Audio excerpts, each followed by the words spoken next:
selamat pagi, siang, sore, atau malam. Kembali lagi di podcast KPU Kota Jakarta Utara. Hari ini saya, Utari Nandia Larasati, selaku host akan memandu podcast yang bertemakan logistik. Nah, tema ini tentu sangat menarik ya, karena mungkin bagi masyarakat awam, logistik pemilu itu hanya sebatas tenda TPS, kemudian bilik suara, paku coblos, bantalan coblos gitu ya. Tapi sebenarnya logistik pemilu atau pemilihan itu tuh lebih complicated lagi gitu. Prosesnya pun lebih panjang daripada yang mungkin orang pikir. Nah, tentunya dalam podcast hari ini saya nggak sendirian nih. Saya ditemani oleh Ketua KPU Kota Jakarta Utara, Bapak Abdul Bahdir Maloko. Hai. Nah, fun fact ya teman-teman, Ketua Bahdir ini juga merupakan Kepala Divisi dari Keuangan Umum Logistik dan Rumah Tangga di Satker KPU Kota Jakarta Utara. Tentu saja Ketua Bahdir sangat mumpuni lah untuk membahas proses logistik dari awal sampai logistik itu sampai ke TPS gitu. Oke, langsung aja kita masuk ke materi pembahasan. Nah, halo Ketua, Halo. Gimana kabarnya hari ini? Alhamdulillah sehat, Mbak Tari. Mbak Tari gimana? Alhamdulillah sehat. Nah, Ketua udah siap belum nih untuk membahas materi yang akan kita angkat di podcast hari ini? Insya Allah siap di KPU Kota Jakarta Utara. Hari ini cerah ya, mungkin secerah hati kita dan secerah suasana kondisi kita. Oke, Ketua. Kalau menurut Ketua ya, logistik pemilu dan pemilihan itu apa sih? Ya, jadi pelaksanaan atau penyelenggaraan pemilihan umum itu sangat tergantung pada aspek yang namanya logistik. Jadi tanpa logistik pemilu tidak bisa berjalan. Nah, bagaimana kita menentukan logistik itu? Dia juga sangat tergantung pada tahapan lain atau aspek yang lain. Dalam hal ini adalah data pemilih. Jadi data pemilih itu menentukan logistik. Nah, secara definisi logistik itu kan perlengkapan, gitu ya. Kalau dalam penyelenggaraan pemilu itu ada beberapa perlengkapan untuk pemungutan suara, dukungan perlengkapan lainnya, kemudian perlengkapan pemungutan suara lainnya dalam pemilihan umum. Itu baik di pemilihan umum yang kita pahami adalah pemilihan legislatif, presiden dan wakil presiden, begitu pula pemilihan kepala daerah. Jadi sekali lagi logistik ini menjadi inti dari penyelenggaraan pemilu. Jadi kalau tanpa logistik pemilu tidak berjalan. Nah, bagaimana kita merumuskan dan mengetahui logistik pemilu itu? Dia juga sangat bertergantung pada ditentukan oleh data pemilih. Data pemilih itu menentukan jumlah logistik. Karena jumlah logistik itu sangat berdasar pada data pemilih, berapa pemilihnya, berapa TPS-nya, dan lain-lain. Kalau dalam pemenuhan logistik pemilu dan pemilihan, apakah ada prinsip-prinsip pemenuhan yang harus dilakukan oleh KPU Ketua sebagai penyelenggara pemilu? Oh iya, ada. Jadi pemenuhan logistik tersebut itu dia berpedoman pada 11 aspek ya, 11 prinsip, yaitu antara lain mandiri, jujur, adil, kepastian hukum, tertib, terbuka, proporsional, profesional, efektif, efisien, dan aksesibilitas. Jadi ada 11 ini menjadi dasar dipedomani oleh setiap tahapan pemilu. Jadi prinsip penyelenggaraan pemilu itu dari 11 poin yang tadi saya sebutkan. Begitu pula dengan prinsip penyelenggaraan pemilu, penyelenggaraan logistik, proses penyelenggaraan logistiknya. Kalau untuk pemungutan suara, perlengkapannya apa aja nih Ketua? Karena kan seperti yang tadi kita bahas di awal ya, masyarakat umum itu taunya hanya sebatas tenda gitu, paku dan lain-lain. Itu sebenarnya ada hal lain nggak sih yang dipersiapkan? Jadi saya tegaskan lagi kaitan dengan pertanyaan sebelumnya, selain prinsip umum tadi, ada prinsip khusus dalam penyelenggaraan logistik, yaitu ada ketepatan jumlah, tepat waktu, dan tepat jenis. Jadi ada tepat jumlah, tepat waktu, dan tepat jenis. Selain memenuhi 11 prinsip tadi, nah menjadi prinsip dasar pelaksanaan penyelenggaraan logistik itu ada 3 tadi. Jadi tepat jumlah, bagaimana kita memastikan semua bahan semua kelengkapan penyelenggaraan pemilu itu berdasarkan pada jumlah pemilih. Jadi jumlah pemilih itu menentukan tepat jumlah tadi. Kemudian tepat waktu. Tepat waktu itu ada batasan-batasan waktu yang harus dipenuhi. Kemudian yang ketiga tepat jenis. Jadi ada jenis. Sekarang kita masuk pada jenis. Apa saja sih logistik di dalam pemungutan suara di TPS maksudnya? Jadi itu ada kotak suara, kemudian ada bilik suara, ada surat suara, ada tinta, kemudian ada segel, ada alat untuk pencoblosan, kemudian tempat pemungutan suara. Jadi ini logistik yang ada di TPS. Kemudian ada juga perlengkapan dukungan pemungutan suara. Jadi ada tambahannya. Intinya di dalam TPS itu kita tahu ada kotak suara, ada bilik suara, ada surat suara, nah gitu. Kemudian ada segel, ada alat untuk mencoblos. Karena itu kan diatur oleh undang-undang, lalu diatur oleh PKPU. Kenapa harus ada tanda harus pakai alat coblos? Karena alat coblos itu memberikan tanda pada surat suara. Surat suara itu mau diapain? Dicoblos, dicentang, atau ditulis. Nah, diatur dalam teknisnya itu menggunakan dicoblos. Maka dari logistik dia harus menyiapkan namanya alat coblos. Kemudian tempat pemungutan suara. Tempat pemungutan suara itu ya ada tenda, ada kursi, ada pengeras suara, kemudian ada kalau pemilu kemarin itu KPU memperbaharui atau melengkapi dengan printer, lalu ada laptopnya di masing-masing TPS dalam rangka penghitungannya di tempat pemungutan suara itu. Kemudian ada alat pendukung lainnya. Jadi kan tadi itu di TPS intinya itu kan ada bilik, ada kotak suara, ada surat suara, ada segel, ada tinta, lalu ada alat pencoblosan, kemudian TPS-nya sendiri. Nah, kalau dukungannya itu terdiri dari sampul, ada jenisnya, beberapa jenis tadi, sampul, kemudian tanda pengenal di KPPS, tanda pengenal KPPS, saksi, gitu ya, dan pengawas.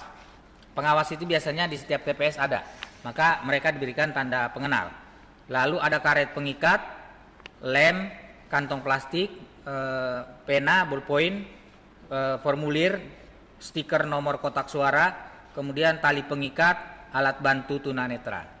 Jadi paling tidak alat dukung ini, alat pendukung di TPS itu sudah diatur juga jenis-jenisnya. Tidak boleh keluar dari ini, gitu ya. Seperti tadi alat coblos. Alat coblos itu berupa apa? Kan gitu. Nah, disediakan alat coblos itu umumnya atau biasanya itu disediakan adalah paku. Ya, paku itu menjadi alat coblos. Maka pada saat pemungutan suara berlangsung, pemilih menggunakan alat coblos yang sudah disiapkan. Jadi tidak boleh dia menggunakan alat coblos yang lain, pakai rokok, pakai pensil atau pulpen.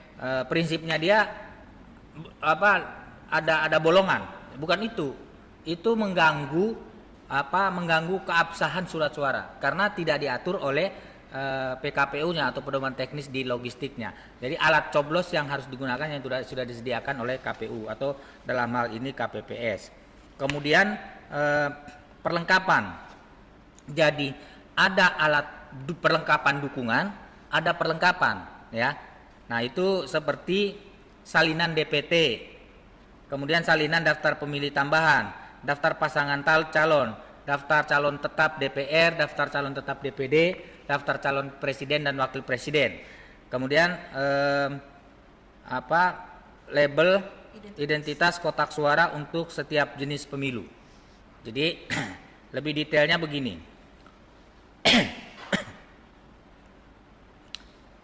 Perlengkapan pemungutan suara ini juga tidak boleh ngarang. Semuanya sudah disiapkan oleh KPU. Nanti didistribusikan sampai melalui PPK sampai ke KPPS atau TPS. Jadi salinan DPT itu daftar pemilih tetap. Kemudian salinan daftar pemilih tambahan. Daftar pemilih tambahan ini biasanya dibuka setelah ditetapkannya daftar pemilih tetap. Ini menampung bagi masyarakat yang sudah berhak untuk memilih, tetapi pada hari pemungutan suaranya dia tidak bisa memungut suara di TPS yang lain. Nah, KPU membuka ruang, membuka waktu, kesempatan untuk orang tersebut, warga tersebut bisa memilih di mana saja sepanjang dia sudah terdaftar dalam DPT. Maka di KPPS itu perlu ditempel salinan daftar pemilih tambahan. Kemudian daftar calon tetap. Nah, di Jakarta Utara khususnya atau umumnya di DKI Jakarta itu dia hanya punya daftar calon tetap DPR RI, daftar calon tetap DPD, daftar calon tetap DPRD provinsi. Kemudian daftar calon presiden dan wakil presiden. Jakarta tidak punya daftar calon DPRD 2 atau DPRD kabupaten kota. Kenapa? Karena Jakarta itu dia tidak memilih anggota DPRD kabupaten kota karena tidak ada. Lalu apalagi Mbak Tari? Dikit minum dulu ketua. Iya nih. Beneran. Boleh ketua minum dulu ya? Boleh. Pak Toto minta tolong. Apa nih? Ini kebetulan air doa. Oh, air. Airnya segalon. Iya betul. Boleh silakan ketua. Teman pemilih mohon maaf. Nih, Minum dulu. Minum dulu konsumsinya. Aduh panas banget.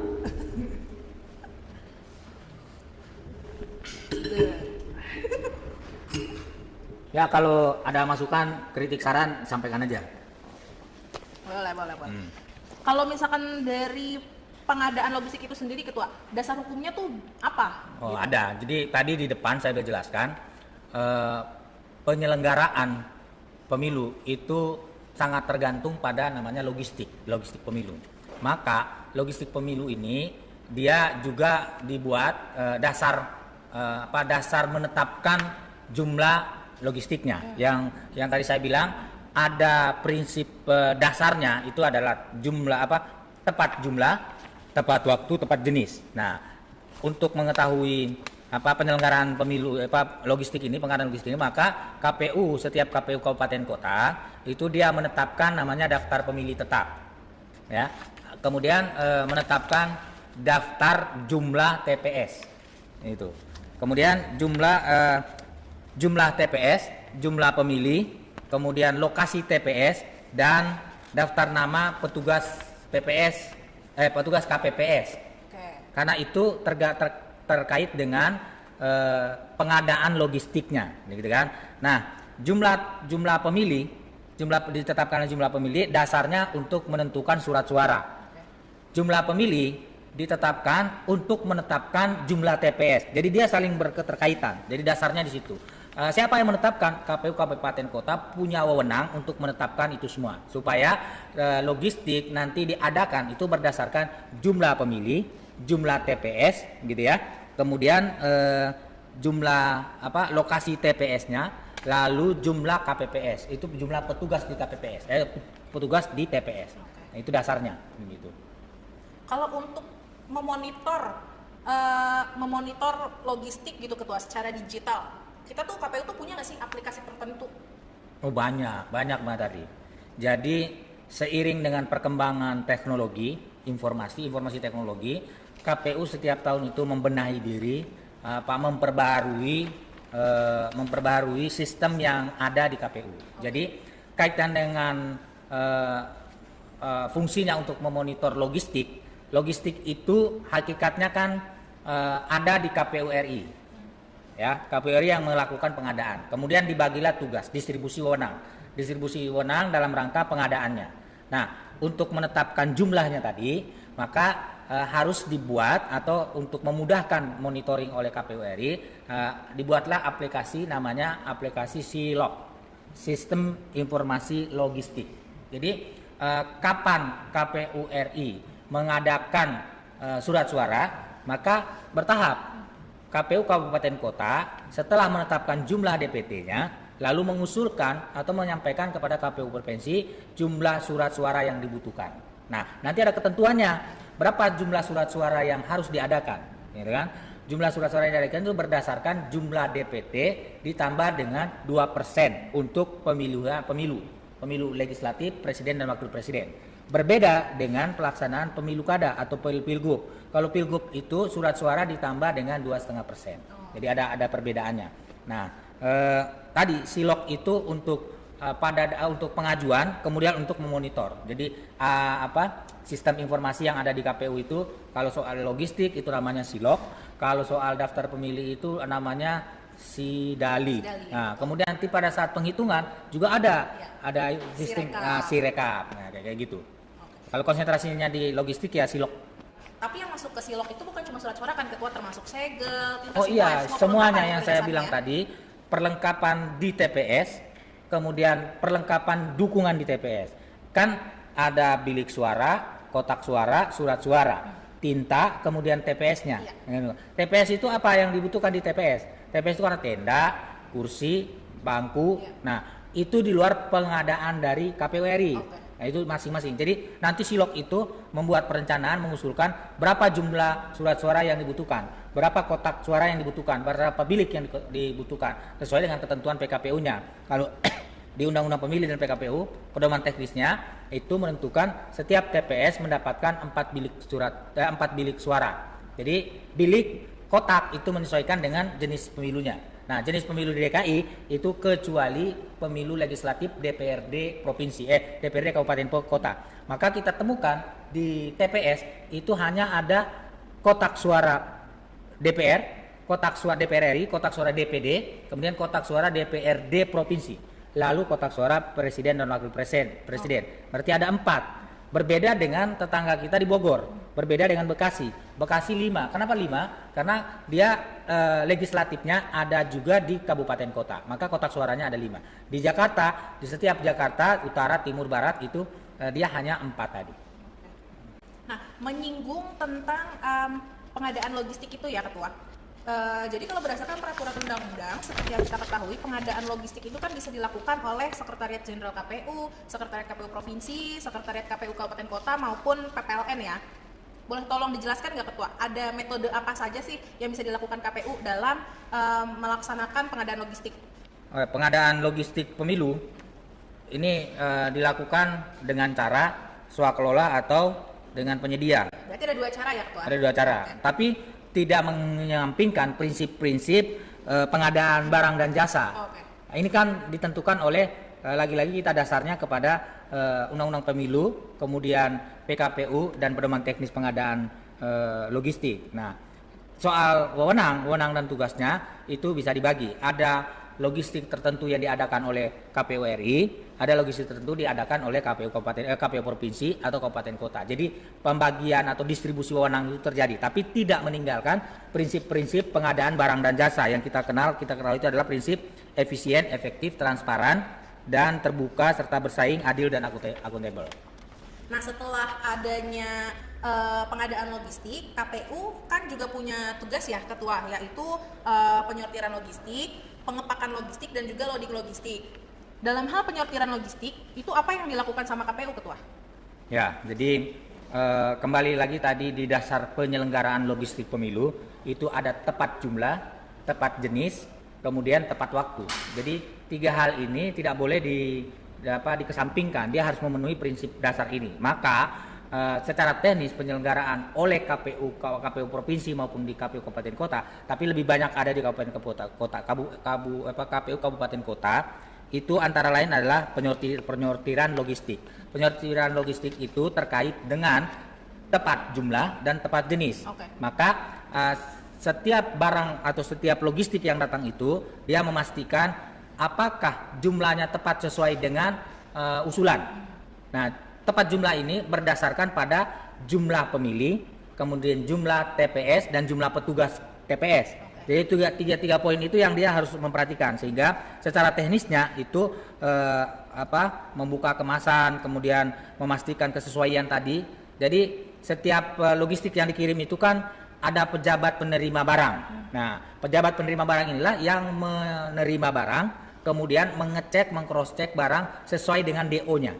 Jadi ada DO dari sana, dari pabrik. DO itu apa? DO itu surat pengiriman barang. Jadi surat pengiriman barang itu sesuai nggak jumlahnya? Nah, sesuai jumlah di DO-nya 100.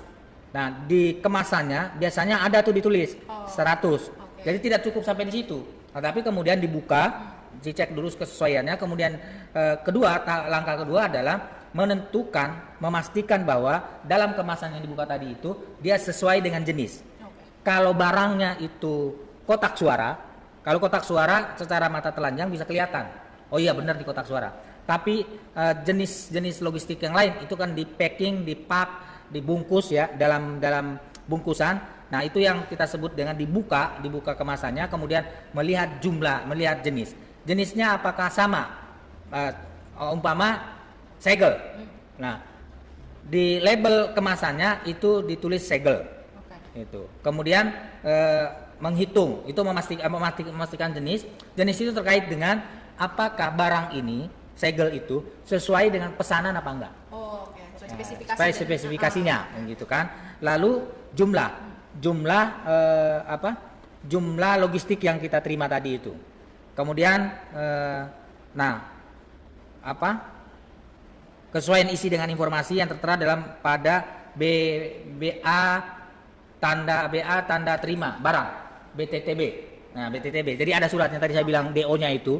DO itu kan surat jalannya. Kemudian nanti ada surat tanda BA tanda terimanya, itu menyesuaikan informasi yang ada di BATTB itu dengan barang. Maka proses teknisnya tadi dia buka, kemudian dia cocokkan lalu memastikan jenisnya sama. Contoh sederhana segel tadi.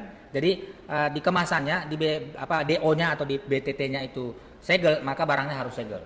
Nah, segelnya juga sesuai dengan spesifikasi yang sudah ditentukan. Kemudian kan semua barang tadi itu nanti disortir. Salah satunya tadi penyortiran itu intinya di situ.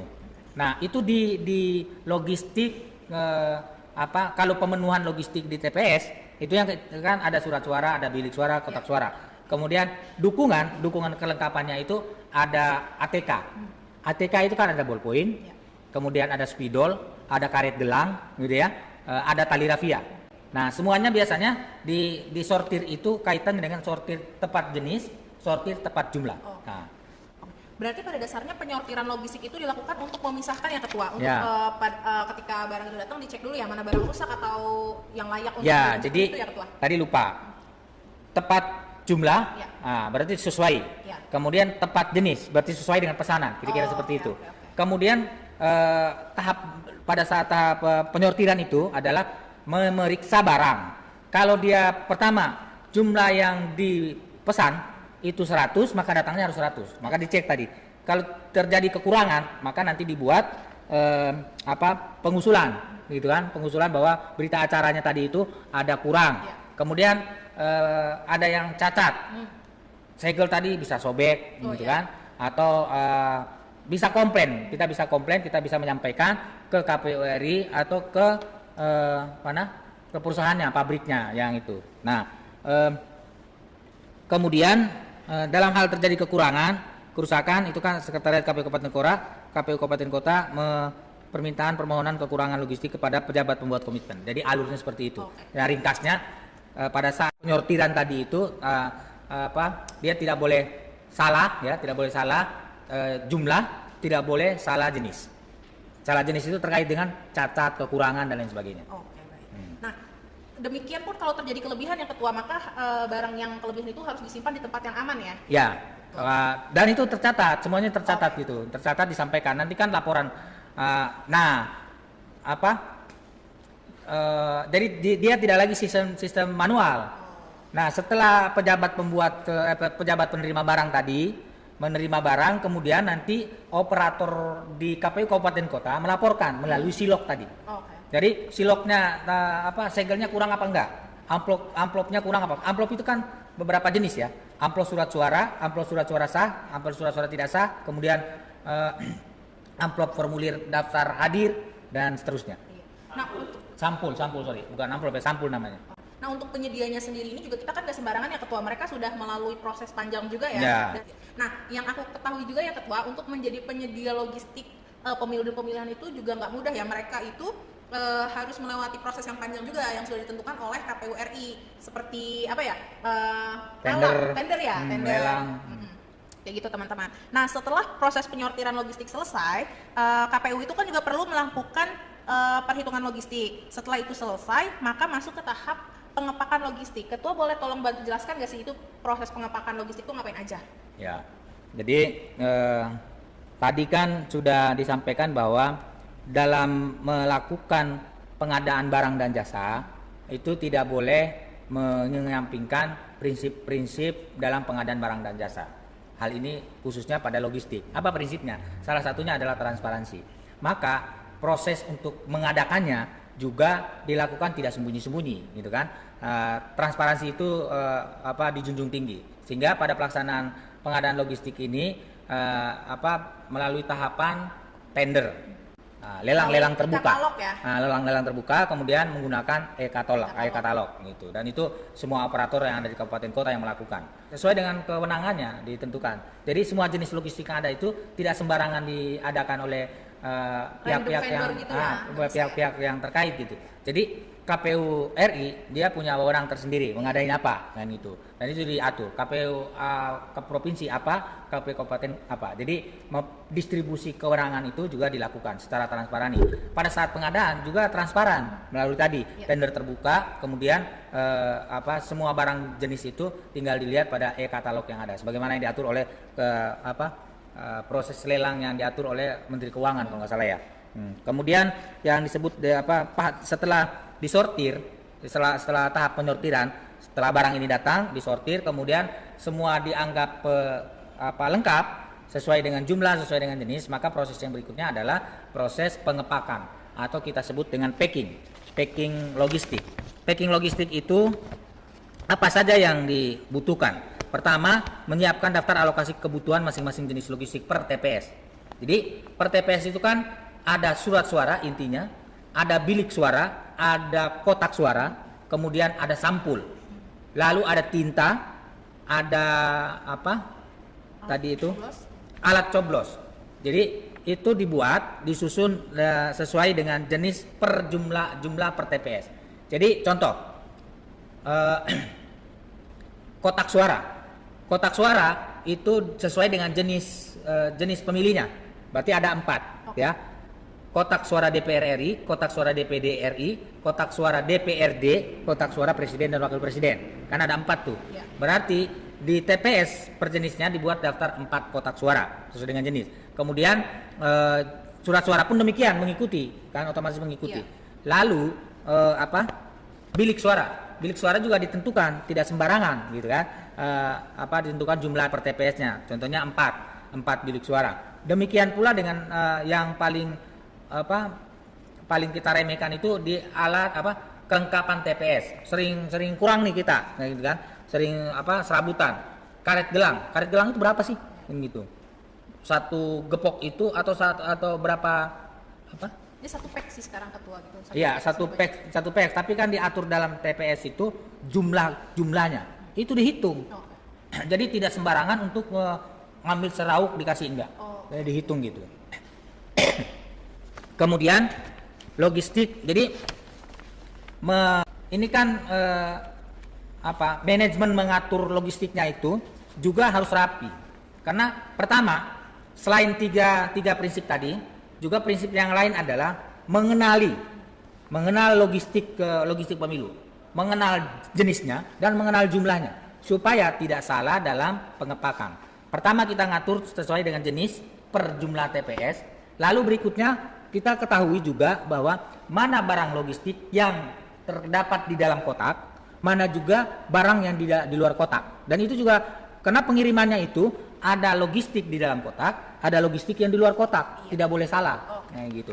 Kotak suara surat suara ada di mana? Kan gitu. Surat suara itu posisinya ada di dalam kotak suara, kan gitu. Ballpoint, spidol ada di mana posisinya? Ada di dalam kotak suara atau di luar suara? Di luar kotak suara. Demikian pula dengan tinta. Jadi mekanismenya, manajemen pengaturannya juga harus mulai dari awal kita pahami tadi. Kemudian kan ada formulir. Jenis-jenis formulir itu juga dibedakan. Mana formulir untuk daftar hadir, mana formulir untuk daftar hadir sesuai dengan DPT, daftar hadir sesuai dengan DPTB, kan gitu. Kemudian formulir C1. Formulir C1 ini yang paling penting. Ada 2 formulir C1. Formulir C1 bentuk plano, yang itu dulu kalau kita lihat di TPS pada saat penghitungan, itu orang ngitung kemudian ditulis. Penulisannya itu teli. Ya. Lalu C hasil yang bentuknya A4. Nah, C hasil kita sebut dengan C hasil salinan. Karena ini mahkotanya. Gitu. C hasil ini adalah mahkota dari proses pemilunya. Jadi kalau nggak ada C hasil berarti pemilu nggak jalan. Iya, betul. Nggak ada itu. Gitu. Nah, jadi juga dibedakan per jenisnya tadi itu. Jenis formulir menyesuaikan dengan jenis sampulnya. Sampul atau amplopnya gitu. Iya. Jadi C1 itu ditaruhnya di mana? Disimpannya di mana? Kalau plano itu cukup disediakan tuh, digulung kemudian plastik, disiapkan juga plastik selongsongan panjang itu, Ya. jadi dimasukin ke plastik. Itu kan beda-beda kan jenisnya. Ada berapa jenis saya kurang hafal, yang jelas itu ada. Kemudian lem juga penting. Buat apa lem? Gitu. Lem itu menempelkan daftar calon tetap legislatif, daftar calon tetap presiden dan wakil presiden. Nah, setelah memastikan kelengkapan logistik tadi per TPS, per kotak suara, jenisnya itu tadi memilahnya. Mana saja yang ada di dalam kotak suara, kemudian di luar kotak suara. Jadi tidak boleh terganggu. Kenapa? Karena memastikan itu semua sesuai dengan jumlah itu yang kemudian didistribusikan. Pada saat distribusinya dia tidak boleh salah. Nah, jenis surat suara, jenis logistik ini juga memperhatikan daerah pemilihan. Daerah pemilihan itu menentukan surat suara. Jadi surat suara itu dialokasikan sesuai dengan daerah pemilihan. Kalau daerah pemilihan, memahami daerah pemilihan itu sudah diatur dalam PKPU maupun pedoman teknis. Daerah pemilihan DPR RI, daerah pemilihannya itu di mana? Kan gitu. Jadi harus dipahamin itu. Nah, oleh karena itu KPU melakukan bimbingan teknis terhadap PPK dan terhadap PPS. Karena mereka inilah yang bertugas untuk menyortir, kemudian menerima, menyortir, lalu packing. Nah, gitu ya. Nanti tahap ketiga juga ada. Setelah sortir, setelah packing mau diapain nih? Okay. Nah, itu harus diketahui oleh PPK PPS supaya sekali lagi tepat jenis dan tepat jumlah. Contoh, surat suara itu tergantung dari dapilnya. Karena sistem pemilih kita kan berbasiskan daerah pemilihan. Ya, betul. Daerah pemilihan untuk pemilu legislatif Provinsi DKI Jakarta itu dibagi 4 di DPR RI. Ya. DKI 1, DKI 2, DKI 3. Ya, DKI 3. Nah, DKI 3 Jakarta Utara itu berada di daerah pemilihan Dapil DKI 3 yang bergabung dengan Jakarta Barat dan Kepulauan Seribu. Nah, kotak suara yang ada di TPS seluruh Jakarta Utara itu muat surat suaranya Dapil 3. Tidak boleh dia menerima surat suaranya Dapil 2. Nggak boleh. Atau Dapil 1 juga Atau Dapil 1. Nggak boleh, salah kan gitu. Maka itulah fungsi penyortirannya. Ketika barang itu datang harus dipastikan mengecek DO-nya dengan yang tertera di BTTB. DPPTB itu setelah diterima baru dibuat BPTB-nya itu. Nah, tadi kan juga sudah dibahas nih sama ketua dari penyortiran, kemudian masuk ke pengepakan dan juga sempat disinggung sedikit terkait loading logistik ya. Di mana loading logistik itu juga harus dibedakan nih tempat penyimpanannya yang di dalam kotak maupun yang di luar kotak. Dari 3 proses itu kan dilakukan di gudang KPU Kabupaten Kota ya, Ketua. Nah, penerimaannya ada di Kabupaten Kota. Oh, penerimaannya aja. Penerimaannya. Jadi nanti ceritanya kita persingkat di soal kalau tugas KPU itu kan menyortir tadi itu, memastikan semuanya, baru nanti didistribusikan ke PPS. Gitu. Nah, tadi juga kan sudah dijelaskan sama Ketua Bahder ya terkait penyortiran logistik, pengepakan atau packing, dan juga sedikit terkait loading logistik, di mana harus dibedakan ya sebenarnya item apa aja yang harus berada di dalam kotak dan item apa saja yang harus berada di luar kotak.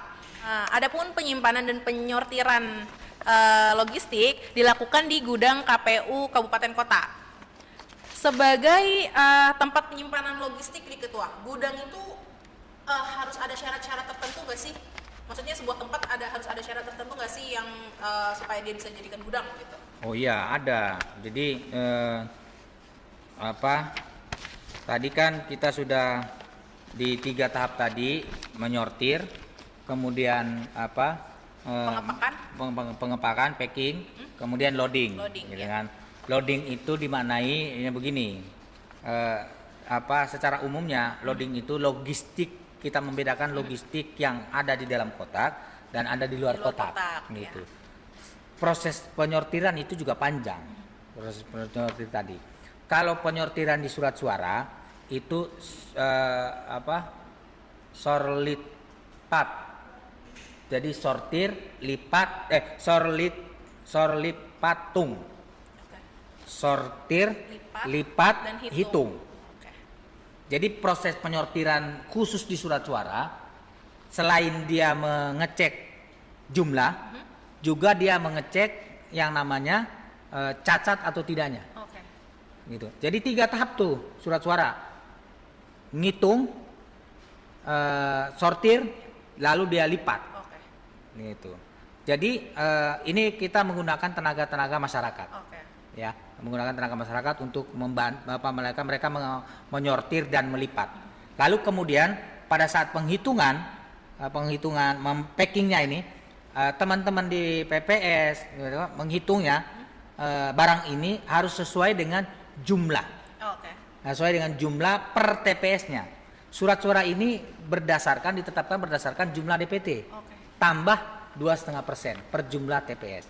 Jadi memastikan itu, kemudian setelah ini kan kita ceritanya packing baru masuk loading ya packing kemudian kita loading. Loadingnya di dalam kotak itu jenisnya juga beda-beda, memastikan tadi ya jangan sampai keliru.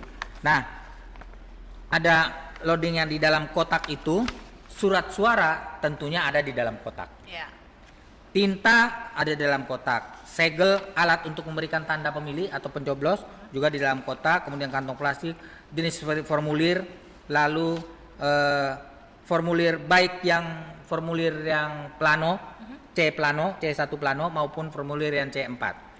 Kemudian ada formulir lainnya, lalu tali pengikat, alat bantu tunanetra, kemudian segel itu ada di dalam kotak. Kemudian ada juga yang di luar kotak nih. Oke. Kan? Di luar kotak, lalu di luar kotak itu saya nyontek aja nih ya. Di luar kotak itu ada bilik suara, tanda pengenal KPPS. Kan banyak tuh. Lem, ballpoint, spidol, stiker nomor kotak suara, stiker nomor kotak suara. Jadi kotak suara itu KPU Kabupaten Kota menerima belum dilabelin.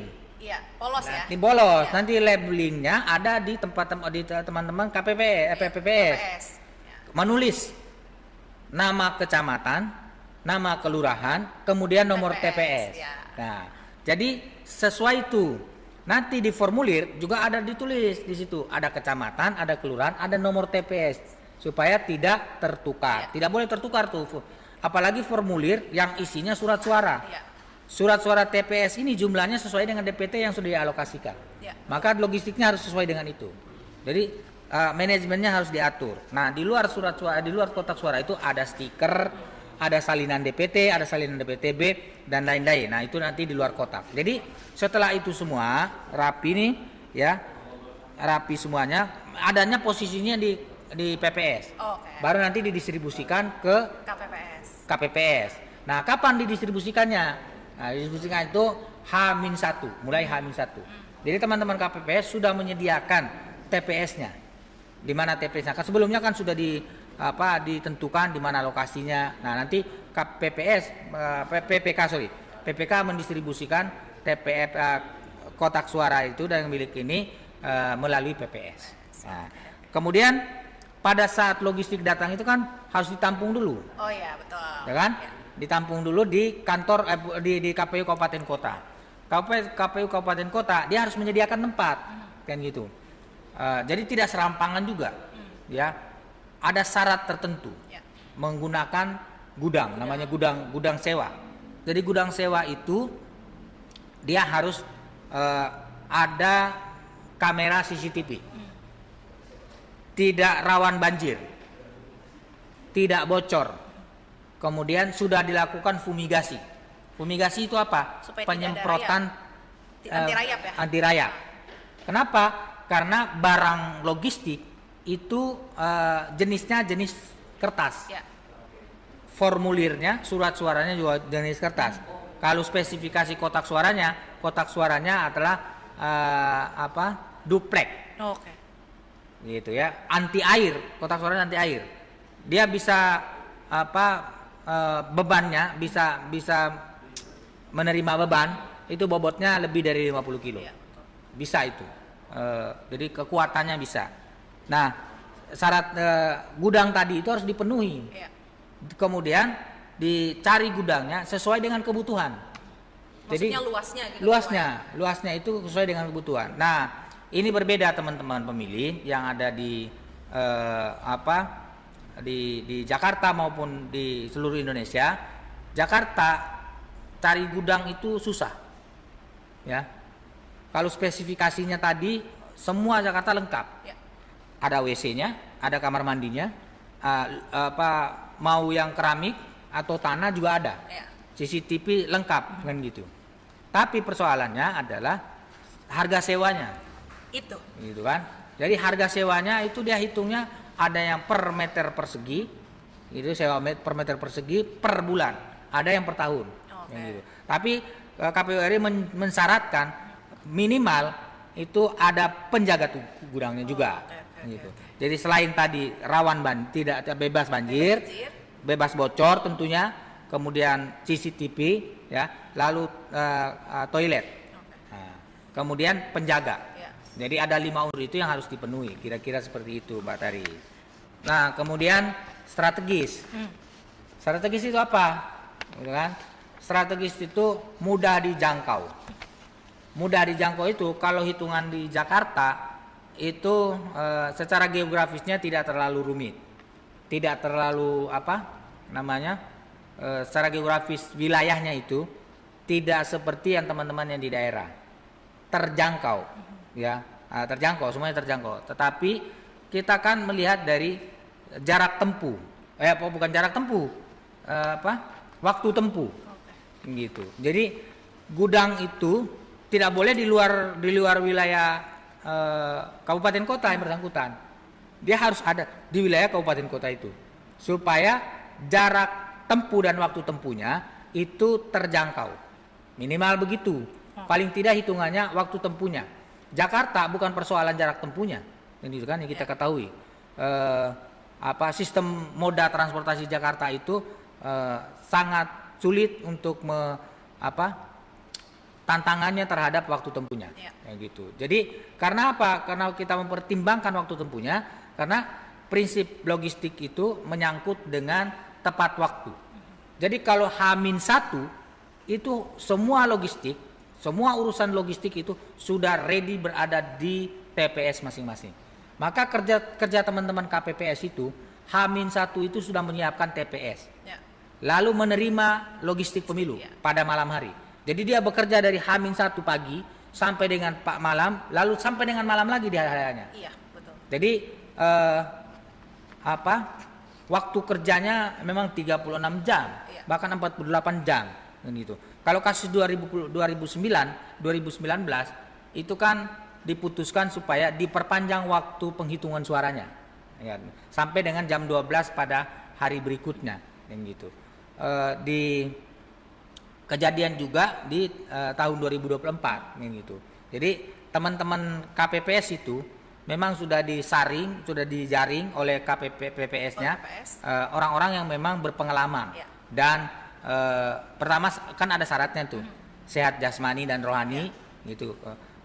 Seleksi kesehatannya itu minimal dia terhindar dari 3 hal itu, ya, tensi, kemudian diabetes, tensi, kolesterol dan gula darah.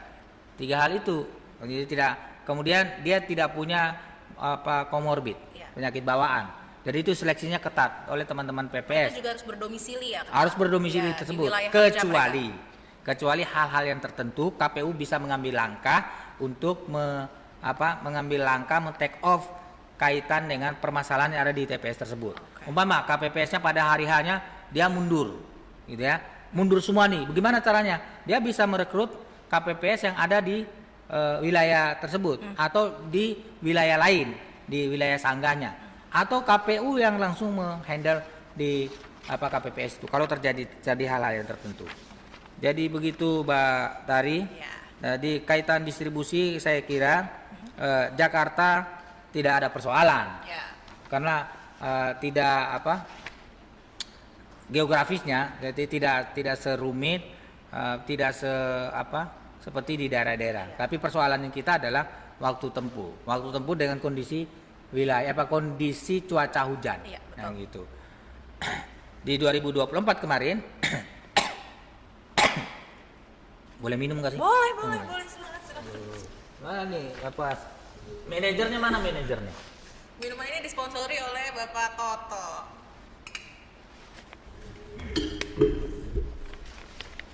Prediksi pelaksanaan pemilu pemungutan suara di 2024. H-1 itu cuaca cerah.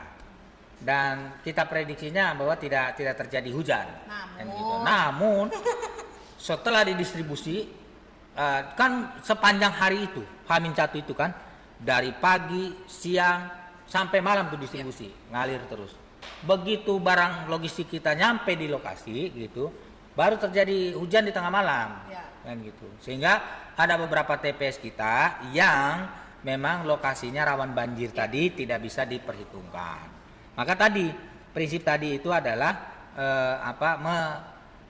menentukan lokasi TPS itu salah satunya adalah terhindar bebas dari banjir. Begitu pula dengan gudang. Nah, alhamdulillah Jakarta Utara kemarin KPU Jakarta Utara soal gudangnya aman. Tapi TPS-TPS-nya saja ya. Ada beberapa ya. Ada beberapa TPS di yang Yang terendam banjir. Yang terendam banjir itu ada di Pegangsaan 2, Kelapa Gading ya. Sunter Dan Tanjung Priuk. Ya, Sunter Jaya. Sunter Jaya itu ada 12 TPS, kemudian Pegangsaan itu ada 5 TPS gitu yang memang terendam banjir dan terjadi badai ya. Sehingga penundaan waktu itu kan karena logistik semuanya yang terendam. Sehingga dilaksanakan PSL ya. PSL Pemungutan gitu. suara lanjutan. Jadi semua logistiknya diperhitungkan memang tidak hujan. Orang cerah sorenya. Tidak sesuai prediksi BMKG. Jadi ini kita harus punya pawang harusnya nih. Baik. Nah, teman pemilih, demikianlah pembahasan kita terkait logistik pemilu dan pemilihan. Tadi lumayan panjang ya pembahasan kita, Ketua, mulai dari apa sih logistik, kemudian jenis-jenis perlengkapan, kemudian tahapan dari penyortiran, pengepakan, dan juga distribusi. Kemudian juga ada spesifikasi gudang sampai ke tahap distribusi logistik ya. Selanjutnya mungkin ada ini nih closing statement dari Ketua, boleh disampaikan kepada teman pemilih, Ketua. Ya, jadi begitu rumitnya seorang penyelenggara pemilu baik di tingkat KPU maupun yang di tingkat paling basis adalah TPS. TPS itu kan petugasnya ada. Setiap pemilu itu petugas penyelenggara pemilu yang badan ad hoc itu dimulai di tingkat PPK, tingkat kecamatan, tingkat kelurahan, kemudian PPS, kemudian tingkat RW atau tingkat TPS itu adanya KPPS. KPPS kita itu yang bekerja 9 orang. Jadi ketua dan anggota ada 7 orang gitu, lalu 2 orang itu pengamanan dan ketertiban. Nah, mereka ini sudah dibekalin semuanya.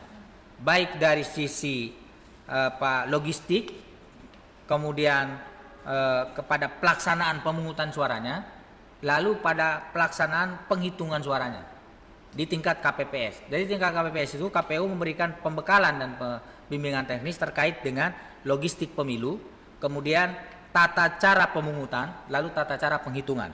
Jadi ada 3 poin besar ada di TPS. Nah, pada saat pada saat pemungutan dan penghitungan suaranya di logistik pemilu yang menjadi mahkota dalam penyelenggaraan pemilu itu adalah C1. Oleh karena itu, prinsip dasar dari penyelenggaraan logistik pemilu itu harus dipahami oleh semua orang, baik itu masyarakat maupun terutama pada penyelenggara pemilu. Tepat jumlah, tepat jenis, dan tepat waktu. Jadi H-1 dia harusnya sampai ke TPS masing-masing, dia harus sampai.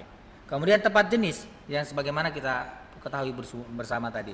Dan satu lagi yang perlu saya tambahkan adalah mengenali logistik pemilu. Lalu yang terakhir adalah memahami.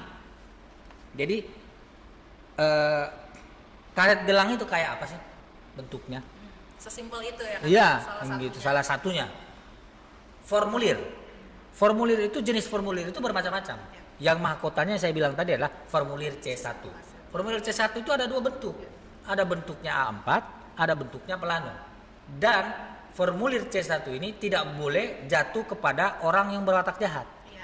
Kayak gitu. Karena ini mahkotanya. Hasil pemilu ditentukan oleh C1 tadi itu. Selain dengan C1 itu kan menginformasikan hasil pemungutan suaranya. Ya. Jadi oleh karena itu sekali lagi kita pahami logistiknya, mengenali logistiknya, memahami itu terdiri dari tadi, tidak keluar dari tepat jumlah, tepat jenis dan tepat waktu. Mudah-mudahan podcast ini bisa memberikan tambahan pengetahuan kita semua atau memberikan informasi kepada teman pemilih terkait dengan penyelenggaraan pemilu yang dikerjakan oleh KPU, baik itu di KPU RI maupun KPU provinsi dan KPU kabupaten kota bersama dengan badan ad hoc-nya. Saksikan terus dan ikuti podcast yang dilakukan oleh KPU Kota Jakarta Utara dengan tema-tema yang sifatnya informasi dan pengetahuan serta pengalaman di lingkup penyelenggaraan pemilu. Apabila teman-teman ada kritik dan saran, boleh tulis di kolom komentar. Jangan lupa like, komen, dan subscribe. Sampai ketemu di podcast selanjutnya.